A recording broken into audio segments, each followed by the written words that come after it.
মিঠি, আজকে তুমি কি খাবে?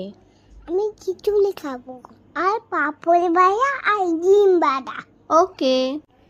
এখানে আমি 1 কাপ চাল আর 1 কাপ ডাল জলিয়ে ভিজিয়ে রাখলাম।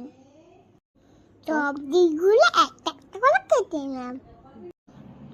আদা জিরে লঙ্কা পেস্ট করে নিলাম।